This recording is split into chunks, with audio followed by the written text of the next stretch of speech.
हाय दोस्तों, तो आप लोग कैसे हैं? तो आप सभी लोग ठीक होंगे। तो हम लोग जैसे कि बीएससी नर्सिंग एंड पैरामेडिकल के क्वेश्चन देख रहे हैं। हम लोग बीएससी नर्सिंग एंड पैरामेडिकल के क्वेश्चन देख रहे हैं, ठीक। तो आज हम लोग का कौन सा क्लास है? ये आज हम लोग का पार्ट नंबर 12 है। पार्ट नंबर 12 में हम लोग क्या देखेंगे? बायोलॉजी का क्लास देखेंगे, बायोलॉजी की क्लास देखेंगे, ठीक।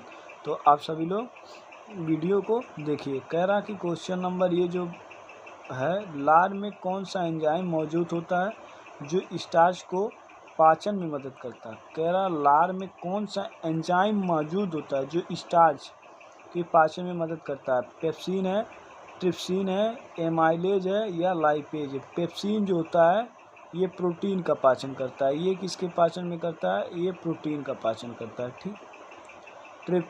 ये पेप्सिन प्रोटीन के पाचन करता है, ठीक। तो ऐसा कौन सा एंजाइम है जो स्टार्च का पाचन करता है? तो एमाइलेज एंजाइम होता है, वो क्या कहता है? स्टार्च का पाचन करता है। तो इसका आंसर नंबर हो जाएगा, इसका आंसर नंबर हो जाएगा सी, इसका आंसर नंबर हो जाएगा सी, ठीक। आइए अगला क्वेश्चन। अगला क्वेश्चन कह रहा है कि कोशिका की ऊर्जा मुद्रा किसे कहते हैं? एनर्जी कॉइन्स पूछ रहा है कि सेल का, कह रहा कि सेल का एनर्जी कॉइन्स कौन सा होता है? एनर्जी कॉइन्स कौन सा होता है? सेल का एनर्जी कॉइन्स पूछ रहा है। डीएनए है, आरएनए है, एटीपी है या ग्लूकोज है? तो डीएनए का फुल फॉर्म क्या होता है? D oxy ribo nucleic acid होता है। D oxy ribo nucleic acid होता है। आरएनए का क्या होता है? राइबो न्यूक्लिक एसिड होता है, ठीक। तो एनर्जी का मुद्रा कॉइन्स किसे कहा जाता है? एटीपी को कहा जाता है। तो इसका आंसर नंबर हो जाएगा, इसका आंसर नंबर हो जाएगा सी, ठीक। आंसर नंबर हो जाएगा सी, ठीक। फिर कह रहा कि पौधे जो होते हैं रात में कौन सी गैस उत्सर्जित करते हैं? पौधे रात में कौन सी गैस उत्सर्जित करते हैं? तो इसका आंसर नंबर हो जाएगा, पौधे रात में कौन सा गैस उत्सर्जित करते हैं? ऑक्सीजन, कार्बन डाइऑक्साइड, नाइट्रोजन या हाइड्रोजन? नाइट्रोजन कौन सा है? इन्वायरमेंट में कितना है? 78% है। ये किसके उपयोग में है? ये चिप्स में भरा जाता है, ये चिप्स में भरा जाता है हमारा, ये चिप्स में भरा जाता है। हवाई जहाज़ के टायर में भरा जाता है। नाइट्रोजन जो है हवाई जहाज़ के टायर में भरा जाता है, टायर में भरा जाता है। ऑक्सीजन जो है ये हमारे इन्वायरमेंट में 21% है, ठीक। ये मानव के लिए मोस्ट अबंडेंट गैस है, ठीक। तो पौधे रात में कौन सी गैस उत्सर्जित करते हैं? तो ऑक्सीजन उत्सर्जित करते हैं। तो इसका आंसर नंबर हो जाएगा, इसका आंसर नंबर हो जाएगा ए, ठीक। इसका आंसर नंबर हो जाएगा ए, इसका आंसर नंबर हो जाएगा, एक मिनट, सॉरी, इसका आंसर नंबर हो जाएगा कार्बन डाइऑक्साइड। भाई पौधे पूछा था गैस, तो इसका आंसर नंबर हो जाएगा बी, ठीक। सॉरी गलती हो गया, ठीक, बी, ठीक। अगला क्वेश्चन कह रहा कि मानव शरीर में इंसुलिन का क्या कार्य है? कह रहा मानव शरीर में इंसुलिन का क्या कार्य है? रक्तचाप को नियंत्रित करना, रक्त शर्करा के स्तर को नियंत्रित करना, हड्डियों को मजबूत करना या प्रतिरक्षा को बढ़ाना? प्रतिरक्षा मतलब इम्यूनिटी होता है, इम्यूनिटी को बढ़ाना या बोन, क्या स्ट्रॉन्ग ऑफ बोन करना या ब्लड शुगर लेवल को नियंत्रित करना या रक्तचाप को नियंत्रित करना? इंसुलिन का काम हड्डियों को मजबूत कौन करता है? हड्डियों को मजबूत हमारा कैल्शियम करता है, ठीक। कैल्शियम करता है, मिल्क, ये सब हड्डियों को मजबूत करते हैं। और सनलाइट सूर्य की रोशनी मजबूत करती है, ठीक। तो ये क्या करता है? ये रक्त शर्करा के स्तर को नियंत्रित करता है, ठीक। तो इसका आंसर नंबर हो जाएगा बी, इसका आंसर नंबर हो जाएगा बी, ठीक। इसका आंसर नंबर हो जाएगा बी। अगला क्वेश्चन कह रहा कि आरएनए का पूर्ण रूप क्या है? आरएनए का पूर्ण रूप क्या होता है? राइबो न्यूक्लिक एसिड या डीऑक्सी राइबो न्यूक्लिक या राइबोज न्यूक्लिक एसिड या रेडियो न्यूक्लिक एसिड? तो देखो, डीऑक्सी राइबो न्यूक्लिक एसिड मतलब डीएनए हो गया, डीऑक्सी राइबो न्यूक्लिक एसिड मतलब डीएनए हो गया, तो ये भी कट गया। राइबोज न्यूक्लिक नहीं होता है, राइबोज कब से होने लगा? ये भी नहीं है। रेडियो कहूँ होता है? नहीं। तो ये क्या होता है? राइबो न्यूक्लिक एसिड होता है। तो इसका क्या हो गया आंसर नंबर? इसका आंसर नंबर हो जाएगा ए, इसका आंसर नंबर हो जाएगा ए, ठीक। अगला क्वेश्चन कह रहा है कौन सा हार्मोन है शरीर में कैल्शियम और फास्फेट PO4 के स्तर को नियंत्रित करता है। कह रहा कैल्शियम और फास्फेट के स्तर को नियंत्रित कौन करता है? थायरॉक्सिन करता है, पैराथायराइड हार्मोन करता है या कैल्शियोटोनिन करता है? तो पैराथायराइड हार्मोन कहाँ से निकलता है? थायराइड ग्रंथ से। थायरॉक्सिन ये भी थायराइड, कैल्शियोटोनिन, तो इसका आंसर नंबर हो जाएगा D B and C. Parathyroid और कैल्शियोटोनिन ये जो होते हैं ये कैल्शियम और फास्फेट को नियंत्रित करते हैं, तो इसका आंसर नंबर हो जाएगा डी। ठीक। अगला कह रहा है कि कोशिका का ट्रैफिक पुलिस किसे कहा जाता है? ट्रैफिक पुलिस राइबोसोम को, लाइसोसोम को, गोल्गी उपकरण को या एंडोप्लाज्मिक रेटिकुलम को?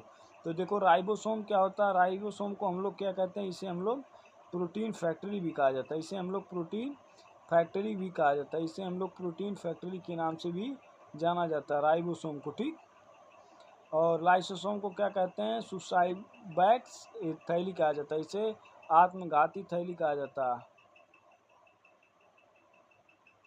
आत्मघाती थैली कहा जाता है, इसे आत्मघाती थैली के नाम से भी जाना जाता है। एंडोप्लाज्मिक रेटिकुलम दो प्रकार का होता है, एक टू SER होता है, एक टू RER होता है, SER टू RER होता है।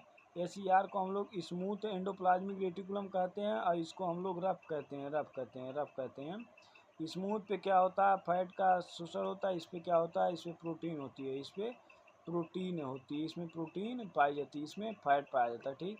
तो ट्रैफिक पुलिस किसे कहा जाता है? गोल्गी उपकरण को कहा जाता है, तो इसका आंसर नंबर हो जाएगा, इसका आंसर नंबर हो जाएगा सी। ठीक। इसका आंसर नंबर हो जाएगा सी। ठीक।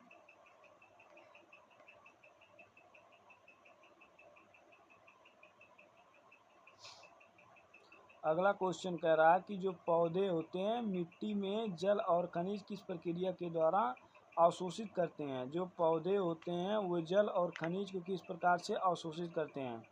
वाष्पोत्सर्जन द्वारा, प्रकाश संश्लेषण द्वारा, प्रासरण द्वारा जिसे ऑस्मोसिस कहते हैं, या श्वसन द्वारा? तो श्वसन जो होता है ये कौन करता है? ये मनुष्य लोग करते हैं, ये ह्यूमन बींग में होता है। श्वसन जो होता है ये ह्यूमन बींग में होता है, ह्यूमन बींग में होता है, ये ह्यूमन बींग में होता है। ठीक। प्रकाश संश्लेषण क्या होता है? ये पत्तियों के द्वारा होता है। ये कैसे होता है? ये लीफ के द्वारा होता है, ये लीफ के द्वारा होता है। ठीक। तो ये जो खनिज और जल का प्रक्रिया का अवशोषित कौन करता है? ऑस्मोसिस कहलाता है। प्रासरण जिसका आंसर नंबर हो जाएगा, इसका आंसर नंबर हो जाएगा सी। ठीक।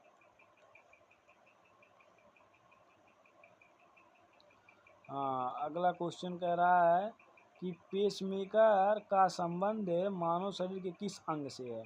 फेफड़े से, गुर्दे से, हृदय से या मस्तिष्क से? फेफड़े को हम लोग लंग्स कहते हैं, इसको हम लोग लंग्स कहते हैं। गुर्दे को हम लोग किडनी कहते हैं, इसको हम लोग किडनी कहते हैं। हृदय को हम लोग हार्ट कहते हैं, हृदय को हम लोग हार्ट कहते हैं। और मस्तिष्क को हम लोग ब्रेन कहते हैं, ब्रेन कहते हैं। तो ये कह रहा है कि relation between of pacemaker of body, body का में पेसमेकर का संबंध किससे है? तो पेसमेकर का संबंध जो है बॉडी में वो हृदय से है हमारा, तो इसका आंसर नंबर हो जाएगा, इसका आंसर नंबर हो जाएगा सी। इसका आंसर नंबर हो जाएगा सी। ठीक। अगला क्वेश्चन कह रहा है कौन सा जीवाणु बैक्टीरिया के कारण नहीं है? बैक्टीरिया का जीवाणु कौन सा नहीं होता है? हैजा, निमोनिया, चेचक या टिटनेस? तो हैजा क्या है?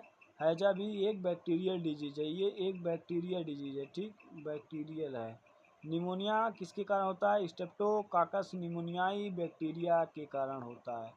चेचक, टिटनेस भी एक बैक्टीरिया, तो ये कौन सा है? चेचक जो होता है ये नहीं होता, तो इसका आंसर नंबर हो जाएगा सी। इसका आंसर नंबर हो जाएगा सी। ठीक।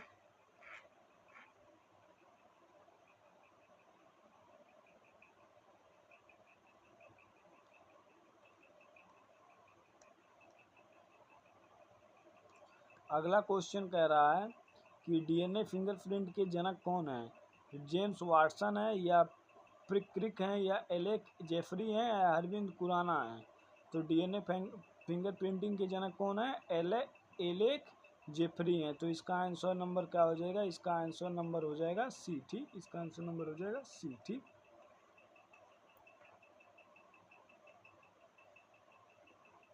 हाँ। ये क्वेश्चन कह रहा है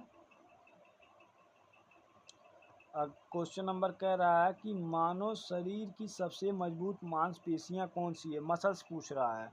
डेंड्रोडाइड है, या ग्लूटिस मैक्सिमस हैं, या मासेटेरा जबड़े की मांसपेशियां हैं, या हृदय की मांसपेशियां कैसी होती हैं, स्मूथ होती है, इनवॉलेंट्री होती हैं, अनैच्छिक होती हैं। ठीक, तो सबसे मजबूत मांसपेशियां जो हमारी होती हैं ये जबड़े की मांसपेशियां होती हैं। ठीक, तो इसका आंसर नंबर हो जाएगा, इसका आंसर नंबर हो जाएगा सी। ठीक, इसका आंसर नंबर हो जाएगा। ठीक, अगर भाई वीडियो अच्छी लग रही है, वीडियो भाई अच्छी लग रही है तो हमारा चैनल सब्सक्राइब करिए। ठीक भैया, सब्सक्राइब करिए, चैनल सब्सक्राइब करिए। ठीक,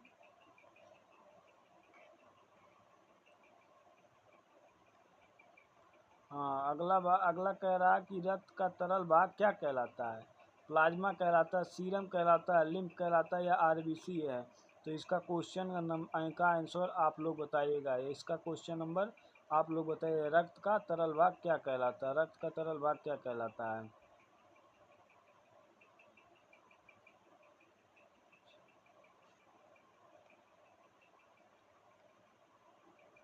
अगला क्वेश्चन कह रहा है कि क्लोरोप्लास्ट में प्रकाश निर्भर अपक्रिया कहाँ होती है, स्ट्रोमा में होती है, थैलाकॉइड में होती है, आंतरिक झिल्ली में होती है, या बाह्य झिल्ली में। तो क्लोरोप्लास्ट की प्रकाश निर्भर अपक्रिया कहाँ होती है, थैलाकॉइड पे होती है। तो इसका आंसर नंबर हो जाएगा बी हो जाएगा। ठीक, और हमारा ये सीरीज नंबर जो था, ये सीरीज नंबर जो हमारा सेकंड ख़त्म हो गया। अब हम लोग क्या आएंगे, कल से थर्ड नंबर सीरीज लेकर आएंगे। ठीक, ठीक है, आज हम लोग इतना देखेंगे, कल और देखेंगे, शायद का क्वेश्चन हो तो और हम लोग देख लेते हैं क्या क्वेश्चन है क्या। हाँ, ये का लिखा क्या, हाँ ये एक नंबर क्वेश्चन देखिए, कह रहा है निम्नलिखित में कौन सी विटामिन वसा में घुलनशील है, विटामिन बी है, विटामिन सी है, विटामिन डी, या उपयुक्त सभी। तो देखो, विटामिन बी को हम लोग थायमीन कहते हैं, क्या कहते हैं, थाईमीन कहते हैं। ठीक, विटामिन बी को क्या कहते हैं, थाईमीन कहते हैं। विटामिन सी को क्या हम लोग कहते हैं, स्कर्बी कहते हैं, स्कर्बी कहते हैं। ठीक, स्कर्बी कहते हैं। ठीक, विटामिन डी को हम लोग कॉल्सिफेरॉल कहते हैं, कॉल्सिफेरॉल के नाम से जाना जाता है, कॉल्सिफेरॉल के नाम से जाना जाता है। देखो, जो वाटर घुलनशील vitamin, water soluble, water soluble कौन है, विटामिन, ये vitamin B and vitamin C. ठीक, वाटर सेलुबल हो गए। और हम लोग ये फैट सेलुबल देख लेते हैं, ये fat soluble vitamin, fat soluble vitamin कौन से होते हैं, विटामिन के होता है, विटामिन डी होता है, विटामिन ई होता है, और विटामिन ए होता है। ये सब कैसे होते हैं, ये सब हमारे फैट सॉल्युबल है। तो ये कह रहा है फैट मतलब हम लोग का क्या होता है, वसा होता है। ठीक, वसा होता है। तो ये क्या रहा है, ये कह ही रहा है कि वसा में घुलनशील विटामिन कौन है, तो वसा में घुलनशील विटामिन, विटामिन नंबर हमारा डी है। तो इसका आंसर नंबर हो जाएगा सी, इसका आंसर नंबर हो जाएगा सी। ठीक, तो आज के लिए इतना ही, और कल हम लोग देखेंगे। ठीक।